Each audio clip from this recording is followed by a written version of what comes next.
খুব বাজেভাবে ফেস করেছি। I use to cry, I use to like, মানে আমি ভাবতাম দিনে বসে যে আমি কি করবো এবার, মানে আমি সবাই যদি আমাকে স্ক্যামার বলে, এখনো হয়তো আমাকে কেউ ফোন করলে আমাকে জিজ্ঞাসা করে, জেনি তোমার সাথে ওই ইনসিডেন্টটা হয়েছিল, ওটা কি হয়েছিল? তো ওটা নিয়ে আমার খুব বাজে এক্সপিরিয়েন্স গেছে। তোমাকে দেখে মনে হয় লাইক থাইল্যান্ডে থাকো, ইয়া ফির তুমি হংকং, নাহলে কোরিয়ান।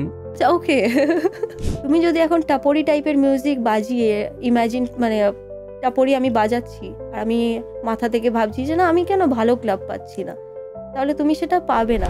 তো এই যে যারা ফিমেল ডিজে, এদের জন্য কি মেল ডিজের কোনো প্রবলেম হয় শো পেতে?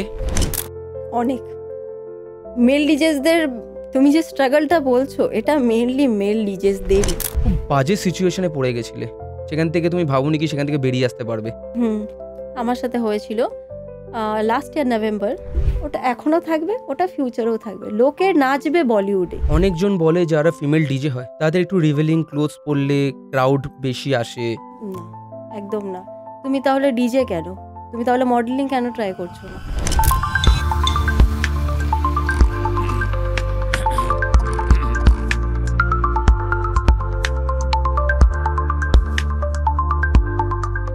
জয় শ্রী কৃষ্ণা, আমার নাম সৌরভ সিংহ।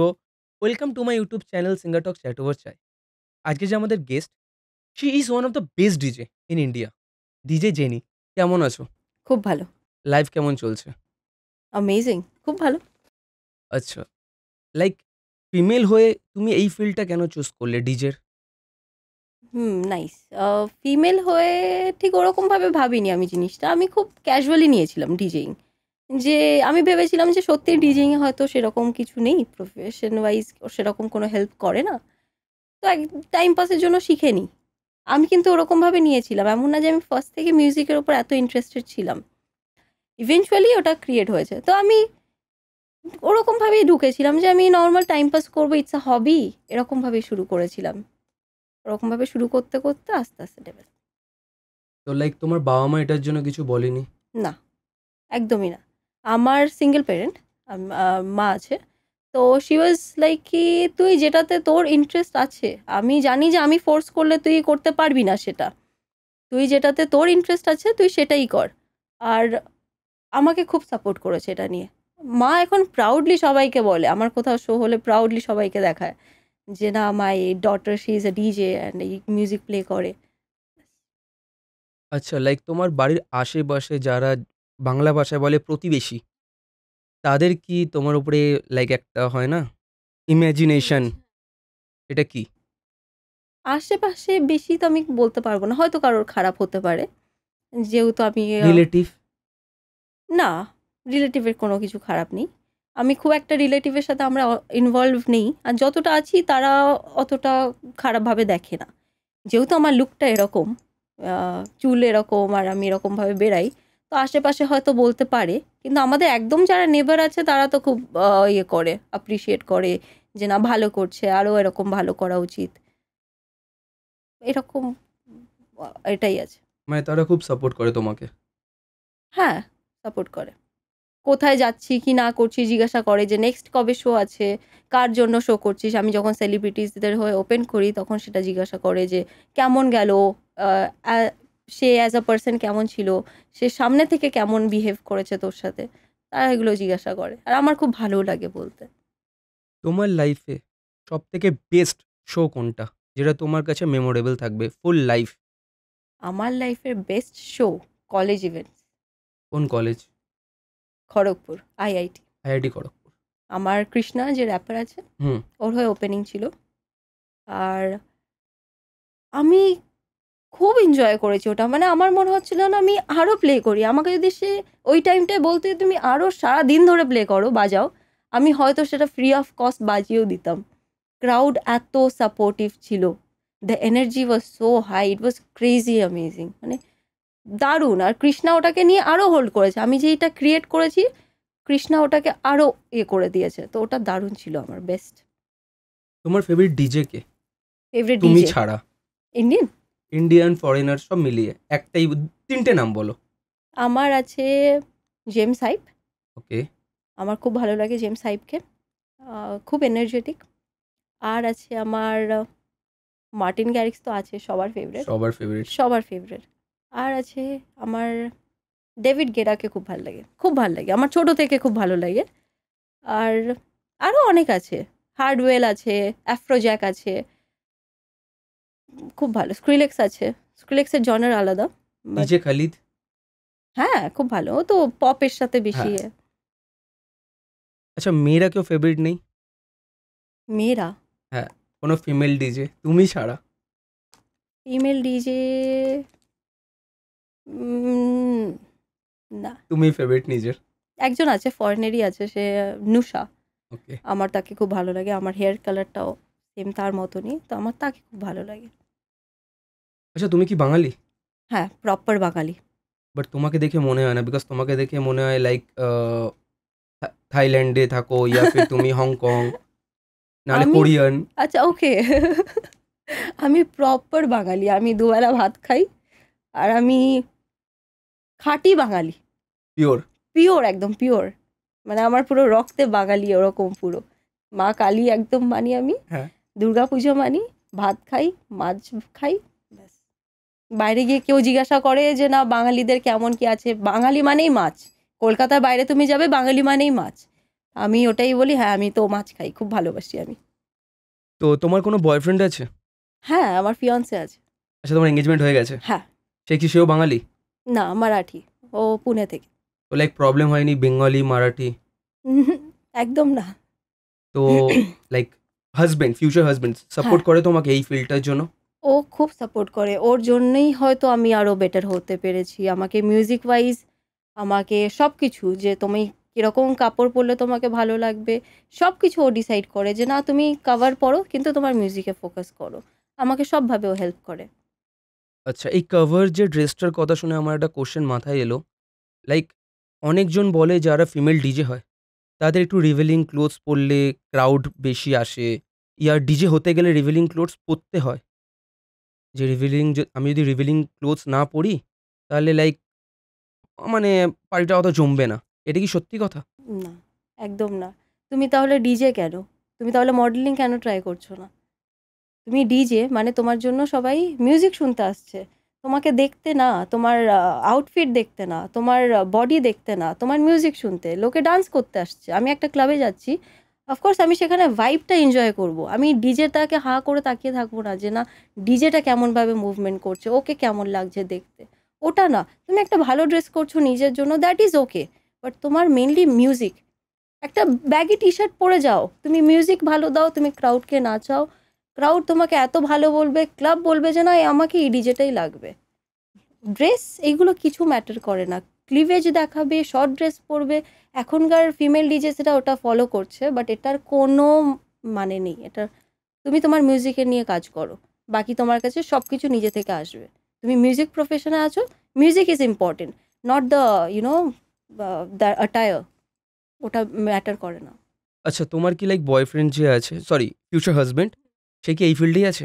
হ্যাঁ, ও খুব ভালো ডিজে, ও খুব ভালো কাজ করে, আর আমার দেখা ওর সাথে মিউজিকের থ্রু থেকেই, তো ও এই ফিল্ডেই আছে, আর ও ও আমার থেকে বেশি এই ফিল্ডে আছে, মানে ও সব সময় হয়তো মিউজিক নিয়ে বসে থাকে। যখনই আমি ওকে কল করি না কি করছো, আমি মিউজিক নিয়ে বসে আছি, আমি গান বানাচ্ছি, আমি গান নিয়ে ভাবছি নেক্সট কি বানাবো ভাবছি, তো এটাকে নিয়ে আমার থেকে 4 ডাবল সিরিয়াস। মানে দুজনই তোমার একই ফিল্ডে?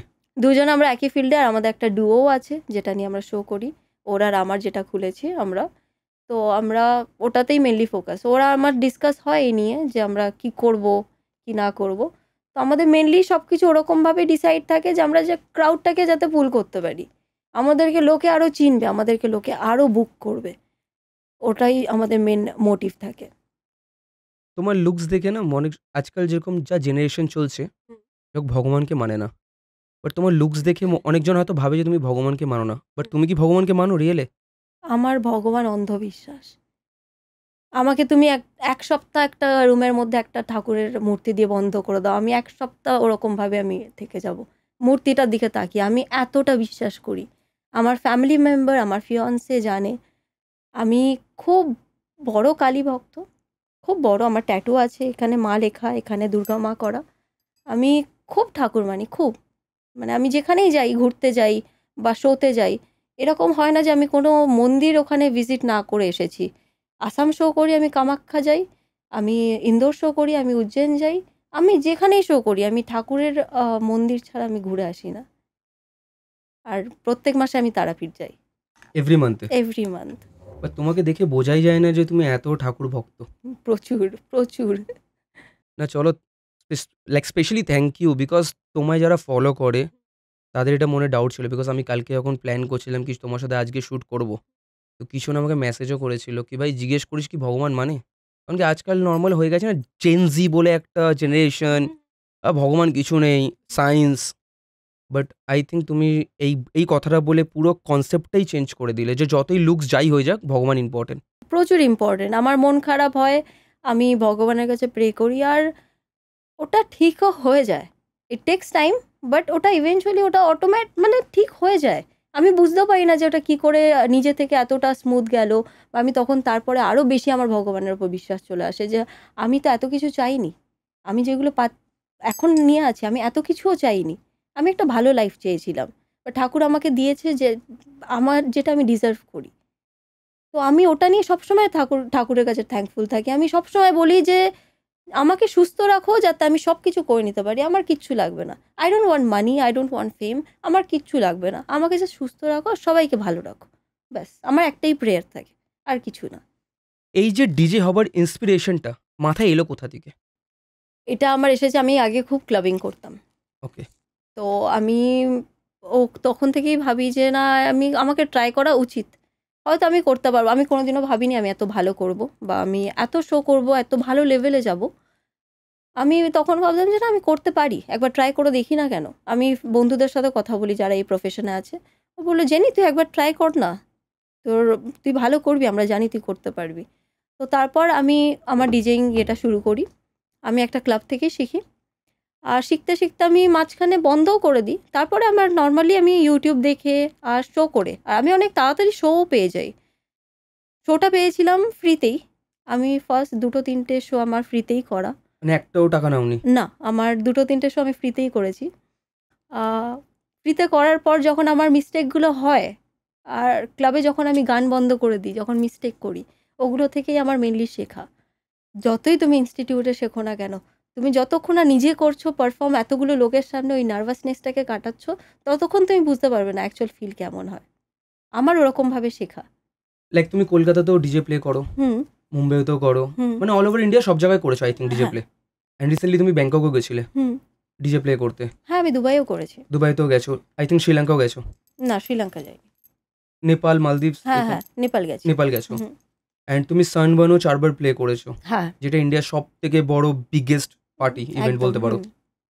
তো লাইক এই যে কলকাতা থেকে জার্নিটা স্টার্ট করেছো, হুম আর ওইখানে যেতে যে টাইমটা, হুম কত বছরের টাইম লেগেছে আর কতটা স্ট্রাগল ছিল? আমার টাইমটা খুব কম। এটা হয়তো যারা শুনবে তারা ভাববে যে এত তাড়াতাড়ি কী করে পসিবল। অফকোর্স মেয়েটা কিছু হয়তো ভুলভাল করেছে, এত তাড়াতাড়ি এত কিছু পেয়েছে, সাকসেস পেয়েছে। বাট আমার জার্নিটা খুবই কম বছরের। 3 ইয়ার্স। 3 ইয়ার্স এই ফিল্ডে কিছুই না। অনেক সিনিয়র ডিজেস আছে যারা 10 ইয়ার্স, 15-20 ইয়ার্স ধরে করছে। আর সানবার্ন করা অবধি জার্নিটা আমার যখন স্টার্ট হয়, আমি শো করি ফ্রিতে। যেমন বললাম, আমি ফ্রিতে স্টার্ট করি। ইভেনচুয়ালি আমি একটু একটু করে পয়সা বাড়াতাম। আমি ভাবতাম লোকে এত ডিজে আছে, আমাকে কেন পয়সা দিয়ে বুক করবে। আমার মাইন্ডে তখন এরকম ভাব চলতো। আমি 500-এর শো করেছি, আমি 1000-এর শো করেছি, আমি 3000-এর শো করেছি। ইভেনচুয়ালি ওটা বাড়লো, আমি দেখলাম যে না, আমাকে অনেকে বুক করছে। তখন আমি ভাবতাম হয়তো আমার বাজেটটা কম বলে আমি বেশি বুকিং পাচ্ছি। আমি বাজেট বাড়াতে ভয় পেতাম যে আমি যদি বাজেটটা বাড়াই আমাকে কেউ আর বুক করবে না। তো তারপর আমি রিস্ক নিয়ে দেখলাম যে আমি একটু বাজেটটা বাড়িয়ে দেখি না। তো বাজেট বাড়ালাম। আমি দেখলাম আমার জন্য ক্রাউড আসছে। আমাকে অনেকে মেসেজ করছে যে না, তোমার কবে শো হবে, তোমার কলকাতায় কবে ইয়ে হবে। আমি দেখলাম না, লোকে আমাকে অনেকটাই পছন্দ করছে। ওই করতে করতে বাড়ালাম। আমার ন্যাশনাল শো আসতে শুরু করলো। আমাকে বাইরে থেকে এত এনকোয়ারি আসতে শুরু করলো যে না, লখনৌ, এখানে লখনৌ, পুনে, দিল্লি, এখান থেকে আসতে শুরু করলো। তারপর থেকে আমার জার্নি ওখান থেকে স্টার্ট। ওই যে স্টার্ট নিলাম, আর আমি স্টপ নিইনি, নন স্টপ আমি করে গেছি। আচ্ছা, এরকম কোনোদিন ফেস করেছো? কারণ কি আমি রিসেন্টলি কিছু নিউজ দেখছিলাম হুম যে ক্লাবের ডিজে যারা প্লে করতে আসে হুম, সেখানে ম্যানেজার হোক কিংবা সেখানে কেউ বড় লেভেলের কোনো লোক, হুম, হুম, তাকে ভুলভাল কিছু অফার করা আফটার ডিজে প্লে করার পর। হুম, যখন এটা তার তো ক্লাব শেষ হচ্ছে, হ্যাঁ, তারপরে অন্য কিছু অফার করা। এটা তো হয়। এটা তোমার উপর ডিপেন্ড করছে। আমি একটা মেয়ে। আমাকে রাস্তাতেও কেউ টোন কাটতে পারে, আমাকে ক্লাবেও কাটতে পারে। ঠিক আছে? এবার আমি নিজেকে কিভাবে মেইনটেইন করছি? আমি নিজের কিভাবে ওটাকে দেখাচ্ছি যে না তুমি আমি চান্স দিলে সে চান্সটা নেবে। আমি এতটাই ভাবে ডিল করি জিনিসটাকে, প্রফেশনাল ওটা। তোমার আমি মেল কনফার্মেশন নিয়ে নিই সামনে থেকে। অ্যাডভান্স নিয়ে নিই। আমাকে বুক করলো, আমাকে ফ্লাইট দেবে, আমাকে হোটেল বুক করবে, আমাকে ডিটেলস পাঠাবে। আমি শো করব। শো শেষ করার পর তুমি আমাকে চেনো না, আমি তোমাকে চিনি না। আমি ওই জায়গাটা ক্রিয়েট করব না যে যেখানে সে এসে আমাকে এরকম করতে পারে যে না আমি এই আছি, আমি ওই আছি। তুমি কি আছো সেটা তোমার কাছে। আমি আর্টিস্ট, আমি প্লে করতে এসেছি। আমি তোমার সাথে ভুলভাল কিছু করতে আসিনি। সেই জায়গাটা তোমাকে মেনটেন করতে হবে।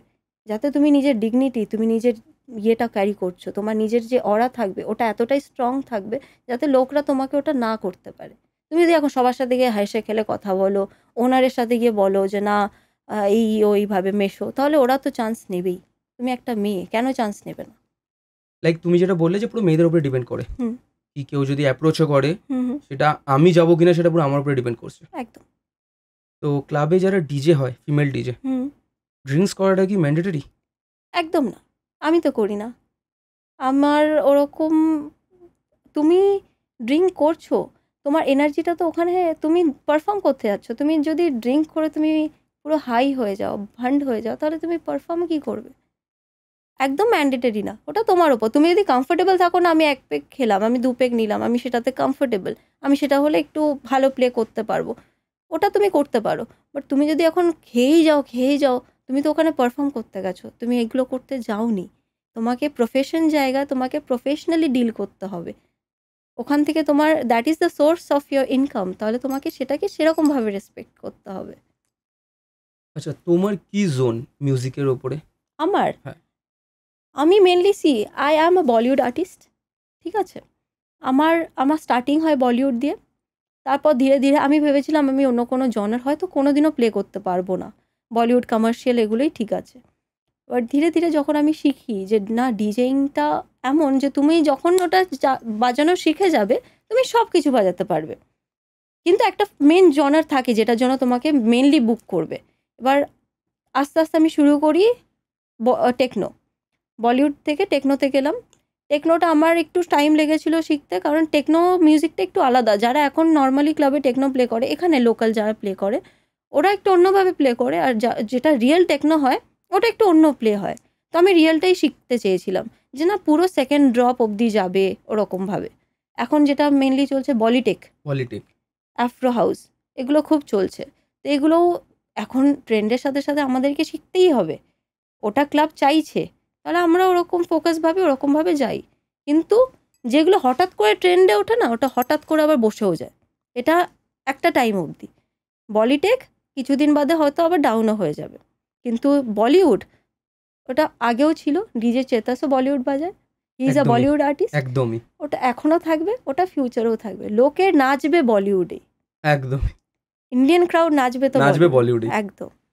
আর মিউজিক একটা হয় ডিজেইং কি আমরা শুধু তো গান বাজাই না, গান তো তাহলে ইউটিউবেও বাজে। ওর সাথে অনেক কিছু মিউজিক অ্যাড হয়, বেস অ্যাড হয়, অনেক কিছু হয়। ওটা একটা ম্যাশআপ টাইপের। তো তুমি টাপুরি টাইপেরও বাজাতে পারো। তুমি একটা হাইফাই একটা ইডিএম টাইপেরও বাজাতে পারো বলিউডের সাথে। তুমি যদি এখন টাপরি টাইপের মিউজিক বাজিয়ে ইমাজিন মানে টাপরি আমি বাজাচ্ছি আর আমি মাথা থেকে ভাবছি যে না আমি কেন ভালো ক্লাব পাচ্ছি না, তাহলে তুমি সেটা পাবে না। তোমার মিউজিক তো টাপরি, তাহলে তুমি কি করে ভালো ক্লাব পাবে? তুমি তোমার মিউজিক ডেভেলপ করো, তুমি ভালো ক্লাবে বাজাতে পারবে। তুমি তোমার মাইকিং ঠিক করো। মাইকিং মেন। আমি ডিজেইং করছি, ওর সাথে সাথে আমি যদি মাইকে কিছু না বলি হাইপ ক্রিয়েট করার জন্য, তাহলে তো বোর হয়ে যাবে ক্রাউড। এখন অনেকেই আছে, অনেক ফিমেল আর্টিস্ট আছে যারা মাইকিং করে না। তারা এটা বোঝে না যে মাইকিং না করলে আমি হাইপ ক্রিয়েট করব কি করে? ক্রাউড তো আমার ডাউন হয়ে যাচ্ছে। Miking important. অনেক ইম্পর্টেন্ট, অনেক। তোমার অনেক রিল দেখেছি আমি, তুমি তো অলওয়েজ করো সবসময়। হ্যাঁ, আমি করি। আমি প্রত্যেকটা গানে মাইকিং করি। আর ভোকালের মাঝখানে মাইকিং করতে নেই করতে নেই। সবসময়, না। গান চলছে, ভোকালের মাঝখানে তুমি কোনোদিনও মাইকিং করতে পারো না, কারণ ওই গানটা অলরেডি চলছে। যতক্ষণ তুমি একটা মিউজিক আসছে, একটা ড্রপ আসছে, তখন মাইকিং করতে হয়। আর ওটা তোমার ওপর, তুমি কিভাবে হাইপ ক্রিয়েট করবে। তুমি যত হাইপ ক্রিয়েট করবে, লোকে তোমাকে দেখে এনার্জি। আমি একটা ডিজেকে দেখছি, সে কনসোলের উপর উঠে নাচছে, সে হাইপ ক্রিয়েট করছে, অবভিয়াসলি আমি তাকে দেখে আরও হাইপ হয়ে যাবো, মানে যে না, ও এতটা এনার্জেটিক, আমিও তাহলে ওর সাথে সাথে একটু ম্যাচ করি। যদি আমি বোরিং হয়ে যাই, আমি প্লে করতে গেছি, আমি বোর হয়ে গেলাম, এরকমভাবে প্লে করছি, তাহলে তো সামনের জন্য তাই হবে। মানে ক্রাউডও তখন লাইক মরা মরা টাইপ ফিল করবে। হ্যাঁ, পুরো। আচ্ছা, ক্লাবের একটা কথা বলো। আমি অনেকবার ক্লাবিংয়ে গেছি, অনেকবার। হুম হুম হুম ওইখানে দেখি প্রায় লাইক অনেক মেয়েরা আসে, হুম ছেলেদের অ্যাপ্রোচ করে হুম কি ডান্স করবো, হুম হুম দেন তারপর ছেলেটা থেকে বিয়ার খায়, হ্যাঁ কিছু কিছু মেয়ে হ্যাঁ হুইস্কি খায়, রেড বুল হুম খাবার অর্ডার করলো, হ্যাঁ একটা বড় সড়ো বিল ধরিয়ে বিল, দিল, ও বাবা। ঠিক আছে। এটা কি ক্লাবেরই কোনো প্ল্যান থাকে? এটা ক্লাবেরই প্ল্যান থাকে, মানে থার্ড পার্টি ইভেন্টদের বেশি থাকে। এবার ক্লাব কাউকে ইভেন্ট দিয়ে দিল, মানে কোনো ইভেন্ট ম্যানেজমেন্টকে দিয়ে দিল যে তোমরা ইভেন্টটা করাও, তোমরা বিল দেখাও আমাকে, সেটার পার্সেন্টেজ আমি তোমাকে দেবো। তারা কি করে, তারা এরকম মেয়ে ধরে আনে, বা ফ্রেন্ড সার্কেল থেকে অনেক মেয়েরা আসে, যে না তোমরা এই ওদের থেকে, এই কাস্টমারদের থেকে এত বিল বাড়াও, সেটা থেকে তোমাকেও একটা অ্যামাউন্ট দেবো, আর আমারও প্রফিট হবে। তো সেটা দিয়ে ইভেন্ট ম্যানেজমেন্টরা অনেক বিল বাড়ায়, অনেক অনেক। এটা তো কলকাতায় প্রচুর হয়, আমি নিজেই দেখেছি। মানে এটা কি ডার্ক সাইড আমরা বলতে পারি? হ্যাঁ, অবশ্যই বলতে পারো। যারা জানে না, যারা ফার্স্ট টাইম গেছে, বা যাদের এতটা এক্সপিরিয়েন্স নেই নাইট লাইফে, তারা তো ভাববে যে না ঠিক আছে, মেয়েটা আমার এসছে, ভালোবাসছে। হ্যাঁ মেয়েটা আমাকে ভালোবাসছে বা কিছু। তারা তো তোমাকে ধোকা দিচ্ছে, তারা তোমার এত বড় কেটে চলে যাচ্ছে। এত বড় চোতা দড়ি দিচ্ছে, ওরে বাবা, অনেক। ওটা ক্লাবের প্রাইস মানে বেশিই হয়, বিশাল বেশি। হ্যাঁ। তো তোমার একদম 1,00,000ও হয়ে যেতে পারে সেটা, তুমি যদি এরকম বিল কাটতে কাটতে তুমি কাটতে শুনেছো কাটতে। 1 লাখ টাকা হয়েছে বিল 70 তো শুনেছি। এক রাতে, হ্যাঁ, খালি খাবার বিলে? খাবার আর Drinks. ড্রিঙ্ক নিল, সে ড্রিঙ্কটা নিল, গিয়ে পাশের জনকে পাস করে দিল। মানে ড্রিঙ্কটা নিল, হ্যাঁ, আমি মেয়েটা। আমি ধর ড্রিঙ্কটা নিলাম, আমি একটু কর্নারে গিয়ে অন্য কাউকে একটা ড্রিঙ্কটা দিয়ে দিলাম, যে তুই খা, আমি আরেকটা ড্রিঙ্ক নিয়ে আসছি, বলে এরকম করে করে সে বিল বাড়ায়। এগুলো এগুলো এটা হয়। আচ্ছা, এটা তো তুমি বললে ক্লাবে এরকম মেয়েরা করে কলকাতায়। এটা কি আউট অফ কলকাতা হয়? আমি আউট অফ কলকাতায় তো দেখিনি, আমি বলতে পারবো না। বাট আউট অফ কলকাতা সিনটা সত্যিই খুব ভালো, ইটস হ্যাপেনিং। যেখানে আমি বাইরে বাইরে শো করেছি, কলকাতা থেকে বেশি হ্যাপেনিং পেয়েছি। এমন না যে আমি কলকাতাকে বাজে বলছি, কিছু কিছু ক্লাব আছে যেখানে আমি কলকাতায় করে আমার ঠিকঠাক লাগেনি, ক্রাউড কোয়ালিটি না ওরকম না। আমি রুটস প্লে করেছিলাম, রুটসে ভালো ছিল। আর এম্বার করেছিলাম, এম্বারে তো খুবই ভালো ছিল। এম্বারের ক্রাউডরা আমাকে খুব পছন্দ করেছিল, আমার মিউজিক খুব পছন্দ করেছিল। আর বাইরে এরকম নেই, বাইরে এরকম সিন নেই। ওরা সবাই মজা করতে আসে, ক্লাবিং করতে আসে, আর ওরা ক্লাবিংই করে, ওটার ওপরেই ফোকাস থাকে। তুমি দেখবে একদম পুরো ডান্স ফ্লোরটা পুরো প্যাকড থাকে, তুমি গান বাজাবে, ড্রপ বাজাবে, ওরা সবাই নাচবে। আর ওটা দেখে আমার বেশি ভালো লাগে। আমার বেস্ট বেস্ট গেছে ব্যাঙ্গালোর, যেখানে আমি অনেক ক্রাউড পেয়েছি। আমার সব থেকে হয়তো লাইফে বেশি শো আমি ব্যাঙ্গালোরেই করেছি, হয়তো আমি ব্যাঙ্গালোরের অর্ধেক ক্লাব করেও নিয়েছি। আর আমি খুব সাপোর্টিভ ক্রাউড পেয়েছি ব্যাঙ্গালোরে। আচ্ছা, পেমেন্ট যে হয়, ঠিক আছে, পেমেন্ট সবচেয়ে বেশি কোন স্টেট দেয় ইন্ডিয়ার মধ্যে দিল্লি, সব থেকে বেশি? দিল্লি, মুম্বাই। তারপরে কলকাতা কত নম্বরে আছে? লোকালদের বলতে পারছি না, দেয় এখন বাইরে থেকে যারা ডিজেস বুক করছে, বাইরের আর্টিস্ট বুক করছে, তখন তাদেরকে দেয়, লোকালি দেয় না হয়তো। কারণ আমি এমন একটা সেট করেছি, আমি কলকাতায় খুব একটা বেশি শো করি না বাজেটের জন্যই। যখন আমি ভালো বাজেট পাই, একটা লেভেল অব দি বাজেট আছে আমার, ফিক্স বাজেট কলকাতার জন্য, কত? ওটা বলতে পারবো না। আচ্ছা, যেটা একটু কলকাতার লোকাল বাজেট হিসেবে তো একটু হাই। একটা তো রাউন্ড ফিগার কত, লাইক 70, 80, 60, 50? কলকাতায় হ্যাঁ, লোকাল হ্যাঁ। তুমি 70-80 কে দেবে লোকাল ডিজেদের? তুমি এরকম ডিজে, দেয় না?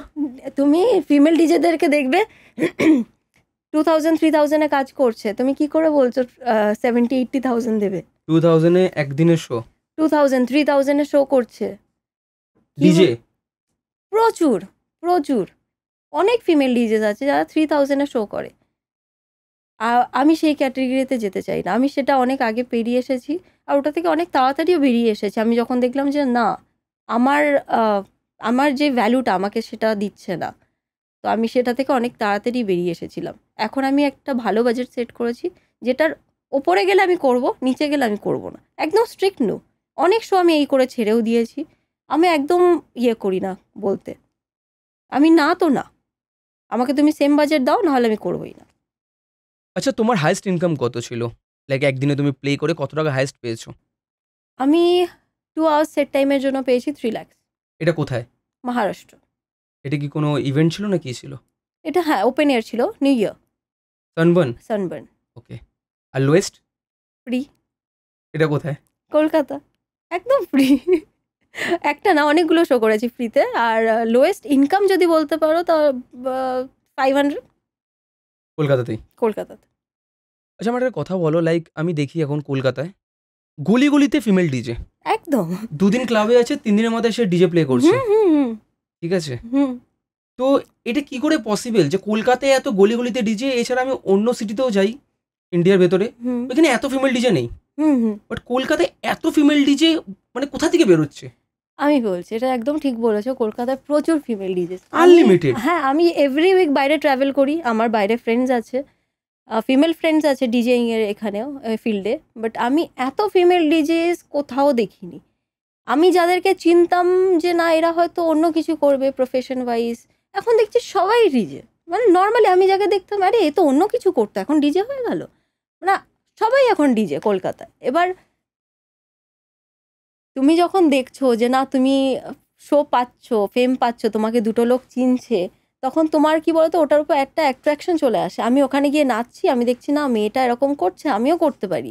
ওটা একটা ইচ্ছা, বাট ওটা ফর দ্য টাইম বিং, ওটা লং টাইমের জন্য যাবে না। কলকাতায় এত ফিমেল ডিজেস কারণ কলকাতা একে অপরকে দেখে বেশি হয়ে যায়, মানে ও করছে তাহলে আমিও করব। জেলেসি, জেলেসি কলকাতার মধ্যে প্রচুর আছে। আর ফিমেল ডিজেসদের মধ্যে তো প্রচুর রয়েছে, প্রচুর। তুমি কাউকে কিছু বলবে, মিউজিক ওয়াইজ হেল্প চাইবে, কেউ কিছু করবে না।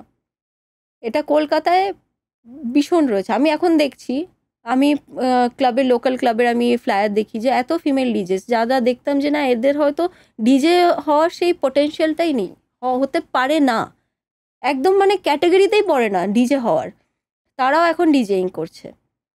ওরা দেখছে যে না, আমি যদি একটু শোই কিছু পড়ি, তাহলে আমি শো পেয়ে যাচ্ছি, আমার তো ইনকাম হয়ে যাচ্ছে। আমি একটা জব করব, আমাকে মান্থলি 10,000 20,000 দেবে, সেটার জন্য আমাকে ডেলি যেতে হবে, এত কষ্ট করতে হবে।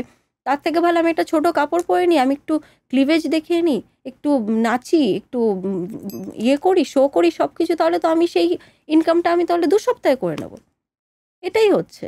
এই জন্য কলকাতা এত ফিমেল ডিজেস। কলকাতায় নাইট লাইফটা এরকমই হয়ে গেছে, এখানে ওটাই বেশি চলে, বাইরে কিন্তু চলে না। বাইরে লোকে তোমার মিউজিক শুনতে আসবে, ট্যালেন্ট। হ্যাঁ, আর এখানে তোমার ক্রাউড ওরকম। যারা ইভেন্ট করে তারাও দেখছে আমাদের তো প্রফিটই হচ্ছে, আমাদের ক্রাউড তো এই মেয়েটাকে এরকমভাবে দেখলে আরও আসতে পারে। ওদের পয়েন্টে ওরা ঠিক। আমি যদি ইভেন্ট করাচ্ছি, আমি দেখছি না এত কম বাজেটে এই মেয়েটা আসছে, আবার সই তো আমার যারা কাস্টমার আসছে তারা তো তাহলে থাকবে, বসে থাকবে আরও। তো এই জন্যই কলকাতা এত ফিমেল ডিজেস, একে অপরকে দেখে শিখছে। বাট রিয়েলে ফিমেল ডিজে হবার জন্য কি করতে হয়, কতটা স্ট্রাগল লাগে? রিয়েলে তুমি যদি সত্যি একটা খুব ভালো আর্টিস্ট হতে চাও, তোমাকে স্ট্রাগল শুরু করতে হবে তোমার মিউজিক ওয়াইজ। তোমাকে ট্রেন্ডের সাথে সাথে তোমার মিউজিক ইমপ্রুভ করতে হবে, তোমাকে পুরো মিউজিকের ওপরেই থাকতে হবে। তুমি ঠিক আছে, দেখো লুক ম্যাটার করে, আমি একটা মেয়ে, আমার লুক ম্যাটার করবেই, যে আমি কেমনভাবে আছি, আমি আমার গেট আপ কেমন রাখছি, আমি ড্রেস কেমন পরছি, এটা ঠিক আছে, বাট মেন তোমার মিউজিক। তুমি যদি পুরো একটা কম্বো দাও, তাহলে ওটা 100 থেকে 200% হয়ে গেল। যে না, তুমি খুব ভালো ক্লাবে করছো, তুমি ক্রাউড পুল করছো ভালো করে, তোমার মিউজিক এতটাই ভালো হবে যে না, লোকে পাগল হয়ে যাচ্ছে তোমার জন্য। তো এটা হচ্ছে তোমার মেন স্ট্রাগল ইজ মিউজিক। এটা একটা মিউজিক প্রফেশন, এটা তুমি ডান্সিং প্রফেশন না যে তুমি কেমন কি ডান্স করলে তার উপর তোমার পয়সা এলো। এটা মডেলিং প্রফেশন না যে তুমি একটু ভালো কাপড় পরে ক্লিভেজ দেখিয়ে মডেলিং করলে, একটু করলে শো এলো, এরকম না। মানে হার্ডওয়ার্ক আছে। হ্যাঁ, হার্ডওয়ার্ক অবভিয়াসলি আছে, প্রচুর আছে। মানে যারা আমরা নর্মালি ছোট ছোট ক্লাবে দেখি তারা ডিজে না, না, একদম না। মানে ওই গান চালিয়ে প্লে করে দিচ্ছে হ্যাঁ, ব্যাস। ওই গানগুলো ওরা যেটা বাজায় ওটা এতটা ইজি হয়। আমি তোমাকে একটা ডিজিং এর ব্যাপারে বলছি। আমিও আগে এটা করেছি তো। এবার যখন ডিজেইং শেখানো হয় আমাদের ওখানে কনসোলে একটা বাটন থাকে সিঙ্ক বলে, ঠিক আছে? যখন তুমি সিঙ্কটা টিপে দাও তাহলে সিঙ্কটা কি তোমার বার টু বার হয়ে গেল, তোমাকে আর কিছু করতেই হয় না, গান অটোমেটিক হলো, ড্রপের তোমাকে শুধুই ফেডারটা নামাতে হবে, আর কিচ্ছু করতে হয় না, ওটা এতটাই ইজি। যখন তুমি অ্যাকচুয়ালি ডিজেইং করবে না তোমার কোনো বার টু বার ম্যাচ থাকবে না, তোমাকে হেডফোনে পুরোটা শুনে করতে হবে। আমি আমার সানবার্ন প্লে করেছিলাম ইডিএম সেট, যেটা আমার এত হার্ড লেগেছিল কারণ ওখানে স্টার্টিংয়েই ভোকাল একটু হয়ে ফার্স্টে দুটো ফেজের পরেই ভোকাল স্টার্ট হয়ে যাচ্ছে। তো ওটা অ্যাকচুয়ালি ডিজেইং, তুমি কতটা কীরকমভাবে মিক্স করছো, গানের সাথে কোনো একটা গানের সাথে কোনো লাইনে ম্যাচ নেই, ওটা হচ্ছে তোমার ডিজেইং। তুমি বার টু বার দেখে করলে আর নাচলে, দ্যাট ইজ নট ডিজেইং। ওটা অনেকটাই টাফ, যতটা ইজি দেখায় অতটা ইজি না, টাফ। মানে যারা নর্মালি ক্লাবে বাজায় তারা মানে এবার থেকে বুঝে যাবো যে তারা ডিজে না, না, যারা দেখবে যে পারফর্ম করার থেকে বেশি নাচছে নাচছে, তারা তারা ডিজে ডিজে না। না, ওটা ডিজে না। মানে আর ওটা তুমি, ব্যাস ওটা ব্যাস আসছে খালি শো করতে। হ্যাঁ, এবার তুমি ভাবো না বাইরের ফরেন ডিজেরা চারটে চারটে এরকম প্লেয়ার লাগিয়ে রাখে কেন? হ্যাঁ কেন? একদমই। ওরা কিন্তু এত নাচে না, তুমি বাইরের কাউকে দেখবে না না আমি একদম। দেখিনি কোনো ফরেনারদের ডিজেতে, আমি দেখিনি। হ্যাঁ, কোনো বাইরের ফিমেল ডিজেকেও দেখবে না এত বাজে বাজে কিছু পরে নাচছে, এরকম এরকম করছে, কিছু দেখবে না। ওরা কনসোলের ওপর ফোকাস থাকবে। ওটাই হচ্ছে অ্যাকচুয়াল ডিজে, তাই জন্য ওরা ওখানে। আচ্ছা যারা মেল ডিজে, ঠিক আছে, এই যারা ফিমেল ডিজেরা এত রিভিলিং ক্লোথস পরছে, ঠিক আছে, তার সঙ্গে খুব ডেঞ্জারাস ডান্স মুভও দেখায়, আমি দেখেছি অনেক ক্লাবে গিয়ে, ঠিক আছে। তো এই যে যারা ফিমেল ডিজে এদের জন্য কি মেল ডিজের কোনো প্রবলেম হয় শো পেতে? অনেক মেল ডিজেসদের, তুমি যে স্ট্রাগলটা বলছো এটা মেনলি মেল ডিজেসদেরই, কারণ ফিমেলরা এত ইজিলি শো পেয়ে যাচ্ছে। হয়তো কোনো মিউজিকের নলেজই নেই, আমার জিরো নলেজ, বাট আমি শো পেয়ে যাচ্ছি মাসে 4-5টা করে, কারণ আমি ওই সেম ওটার রিভিলিং জন্য ক্লোথস পরছো বলে। একদম ওটা কি মেল খুব বড় ডিজেস, একটা অস্ত্র বলতে পারো? একদম বাবা, এত বড় অস্ত্র ওটা, খুব। ওটা মেন তোমার, তুমি একটা মেল ডিজেসদের কাছে না এত ভালো মিউজিক কালেকশন থাকে, ওরা এত ভালো প্লে করে, আমি নিজে শুনেছি। আর আমি সত্যি বলি, আমি তাদেরকে অনেক অ্যাপ্রিসিয়েট করি যে তুমি খুব ভালো বাজাচ্ছ, খুব ভালো সেট তোমার।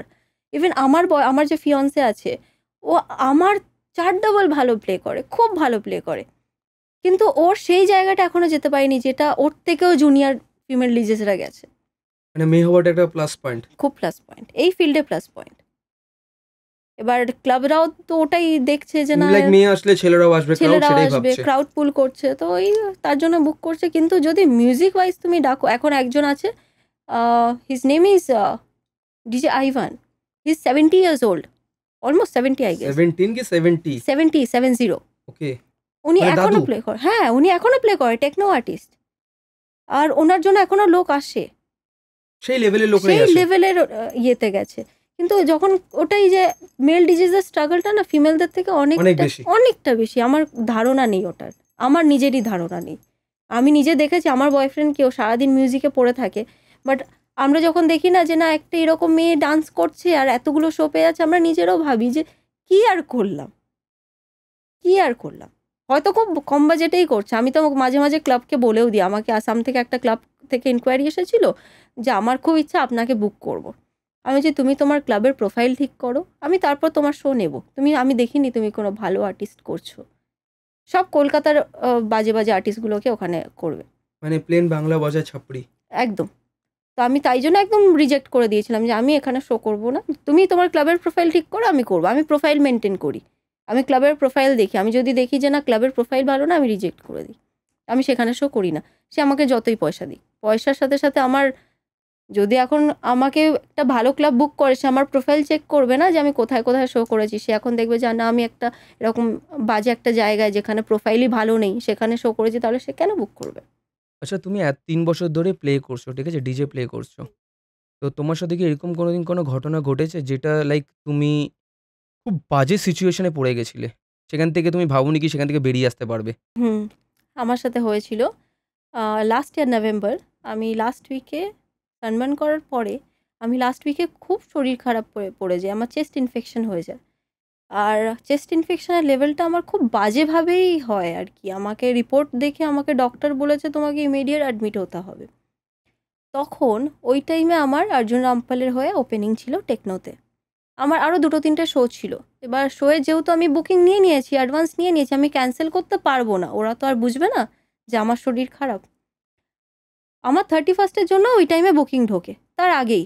তো আমি তাকেও হ্যাঁ বলে দিই। এবার সে না আমাকে মেল কনফার্মেশন করেনি।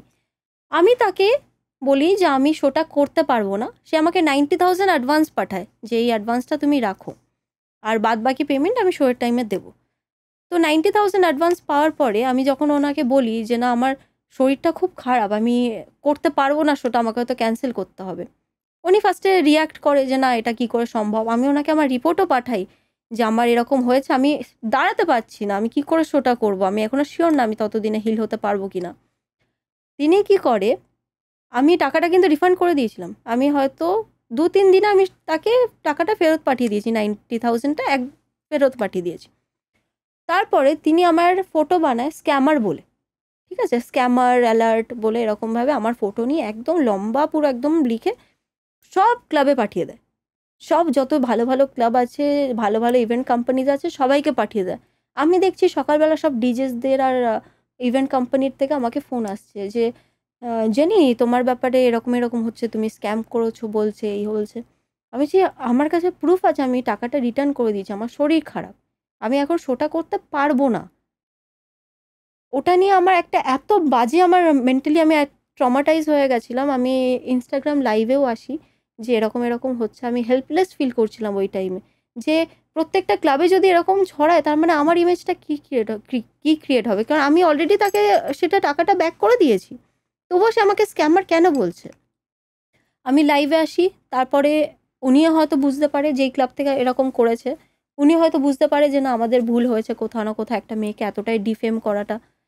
তো তারপরে তিনি আমাকে ক্ষমা চায়, তার ক্লাবে ডাকে, তার ক্লাবে ডেকে আমাকে ক্ষমাও চেয়েছে।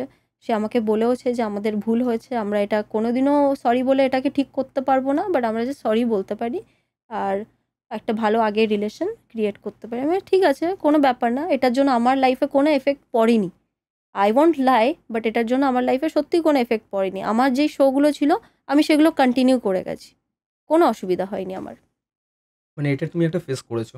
খুব বাজেভাবে ফেস করেছি। I use to cry, I use to like, মানে আমি ভাবতাম দিনে বসে যে আমি কী করবো এবার, মানে আমি, সবাই যদি আমাকে স্ক্যামার বলে, এখনও হয়তো আমাকে কেউ ফোন করলে আমাকে জিজ্ঞাসা করে জেনি তোমার সাথে ওই ইনসিডেন্টটা হয়েছিল ওটা কী হয়েছিল, সবাই তোমাকে স্ক্যামার বলছিল, কিন্তু সবাই এটা জানে না যে আমি অলরেডি টাকাটা রিটার্ন করে দিয়েছি 1-2 দিনের মধ্যেই। সেই দিনে যেদিন আমার ক্যান্সেল হয়েছিল সেদিনই রিটার্ন করে দিয়েছি 50%, তবুও। তো ওটা নিয়ে আমার খুব বাজে এক্সপিরিয়েন্স গেছে। এখন তো সব ঠিক আছে। একদম, ক্লাবও সরি বলে দিয়েছে, সব কিছু ঠিক আছে। এখন লাইফ বিন্দাস। খুব ভালো। আচ্ছা তাহলে আমি যদি কোনোদিন কোনো ক্লাবে যাই, হুম, তোমাকে ফোন করলে পাবো এন্ট্রি ফ্রিতে? হ্যাঁ, সব জায়গায়। তুমি কোথায় ক্লাবিং করবে? যখনই যাবো পুজোর টাইমে তুমি যাবো। যেখানেই যাও, অল ওভার ইন্ডিয়া কোথাও তুমি যাও, আমি, আমাকে কল করবে, সব জায়গায় তুমি যাবে। মানে এই পডকাস্ট করে ভালোই হচ্ছে, একটা লাভ হয়ে গেল কি ক্লাবে ফ্রি এন্ট্রি। একদম একদম। তাহলে আমি ফোন করবো কিন্তু সিরিয়াসলি। তুমি ক্লাবে যাবে, কিন্তু আমি ডিজেইং হই, কিন্তু আমি কোনোদিনও ক্লাবিং করি না।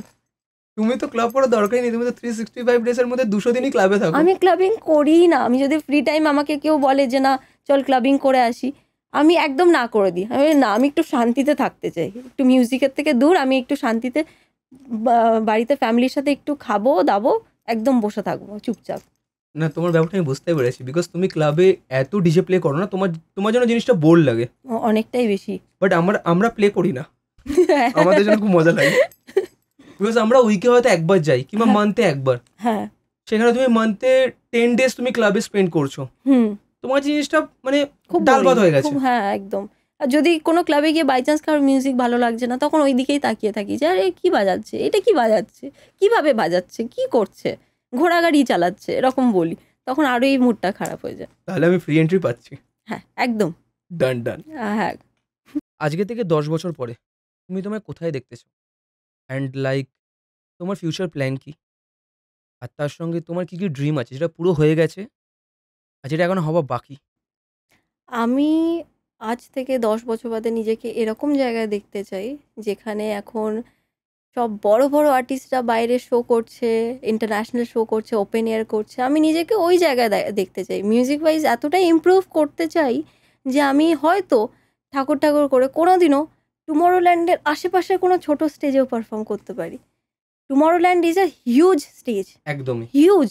একদমই আমি যদি ওর কোনো একটা ছোট পার্ট হতে পারি, আমার লাইফের হয়তো বিগেস্ট অ্যাচিভমেন্ট, কোনো একটা ছোট পার্ট, আমি নিজেকে ওই লেভেলে ক্রিয়েট করতে চাই। আমি জানি আমি করব। আই বিলিভ ইন ম্যানিফেস্টেশন, আমি হার্ডওয়ার্কেও বিলিভ করি, আমি সব ওটার জন্য দিতে রাজি আছি। আমি মিউজিক ওয়াইজ এতটাই নিজেকে ডেভেলপ করব যে আমি 10 বছর বাদে ওখানে নিজেকে নিয়ে দাঁড়াবো। আমাকে এত পিছনে ফিরে এরকম না ভাবতে হয় যে আমি কি করলাম, এত বছর ধরে ডিজাইন করে আমি কি করছি। আমি নিজের লাইফটাকে ওরকমভাবেই সেটেল করব। আর আমি আমার লাইফে এতটা, তুমি যেটা বললে, কোয়েশ্চেন করলে যে কি কি ড্রিম আমি পেয়েছি, আর কি কি কি কি, পাওনি? হ্যাঁ কি কি পাইনি। আমি ভেবেছিলাম যে আমি নিজের বাড়ি কিনবো। অবভিয়াসলি মায়ের তো বাড়ি আছে, মায়ের বাড়িতেই থাকি, কিন্তু নিজের বাড়ির হওয়া, ওটা আমার কাছে বড় ব্যাপার ছিল যে আমি নিজে করব। আমি নিজের বাড়ি কিনেছি, আমি নিজের গাড়ি কিনেছি, সব কিছু নিজের করি। আমি মাকে কোনো ট্রাভেল করি না, যেহেতু সিঙ্গেল পেরেন্ট। আমি সব কিছু নিজের করি। আর পাইনি বলতে এরকম কিছু না, আমি যেটুকানি পেয়েছি আমি খুব হ্যাপি। এমন না যে আমি কিছু পাইনি। ঠাকুর আমাকে অনেক কিছু দিয়েছে, আমাকে লাইফ, আমাকে ডিজাইন অনেক কিছু দিয়েছে, and I am very thankful for that.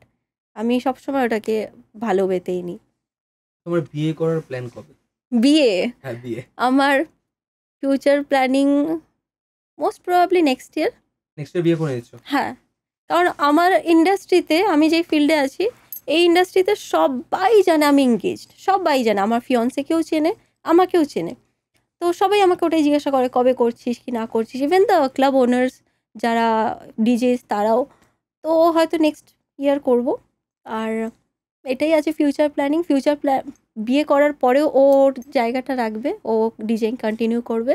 আরও আমাকেও বলেছে যাতে আমিও কন্টিনিউ করি। ও আমাকে আরও হেল্প করে যে যাতে আমি এটাতে আরও ডেভেলপ করতে পারি। তো দুজন মিলে চেষ্টা করব আরও ভালো কিছু করার। আমার লাস্ট কোশ্চেন, যারা তোমাকে আইডল মনে করে, অনেক ফিমেল ফ্যান, মেল ফ্যান যারা ভালো চোখে তোমাকে দেখে, বিকজ দুটো ক্যাটাগরি থাকে, হুম একজন ভালো চোখে দেখবে, একজন খারাপ চোখে। হুম সে তুমি কুর্তাও যদি পরে নাও তবুও তোমাকে লোক ভালো চোখে দেখবে, কেউ খারাপ চোখে। যে খারাপ চোখে দেখা সে খারাপ চোখে দেখবে। অবভিয়াসলি দেখো, এখন সবাই ওটাই ভাববে না। এখন তুমি একটু কম বাজেটে যদি আমি শো করি, হুম, আমি ভাববো যে আরে আমি সেম বাজেটে করছি, ওই মেয়েটা তাহলে এত কিছু কি করে করছে। একদমই ওটা তাহলে বাজে পয়েন্টই হলো না, যে একদম মেয়েটা ভিতর ভিতর তাহলে হয়তো অন্য কিছু করে। মেয়েটা থাইল্যান্ড গেল, থাইল্যান্ডে দেখ অন্য কিছু করতে গেছে, শো করতে হয়তো যায়নি, এইসব ভাববে। একদম তাদের মেন্টালিটিটাই ওরকম, তুমি সেটা চেঞ্জ করতে পারবে না। আমি যতই শোয়ের ফটো দিই, যতই কিছু দিই, সেটা চেঞ্জ হবে না। ওটা আমি চেঞ্জ করতে পারবো না। যতক্ষণ আর আমার অ্যাকচুয়াল বাজেটটা জানছে যে আমি প্রত্যেকটা শোতে কত চার্জ করছি, ততক্ষণ ওটা চেঞ্জ হবে না। তো যারা তোমাকে আইডল মনে করে ভালো হইতে, তাদেরকে একটা সুন্দর করে গুছিয়ে একটা মেসেজ দাও। আমি তাদেরকে এটাই মেসেজ দেবো যে তোমরা যেরকমভাবে কাজ করতে চাইছো, ডিজাইন যদি শিখতে চাইছো, তোমরা you just go for it. কিছু ভেবো না, সব কিছু হবে। তুমি জাস্ট তোমার মিউজিক ওয়াইজ থাকো, তোমাকে বাকি কিচ্ছু ভাবতে হবে না। এটা খুব ভালো প্রফেশন, খুবই ভালো প্রফেশন।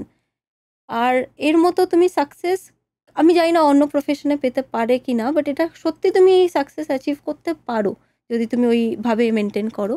তো আমি তাদেরকে এটাই বলবো, তোমরা যদি ভাবো ডিজাইন করবে, জাস্ট গো ফর ইট। তোমরা আজই কোর্স করে নাও, ডিজাইন করো, আমাকে কন্ট্যাক্ট করো, আমার থেকে তোমরা নাও, নোটস নাও বা কিছু, বাট এটাই করো।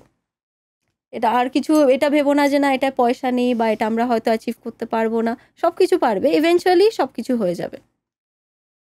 Thank you so much. Thank you for inviting me. It was great. It was great. Thank you.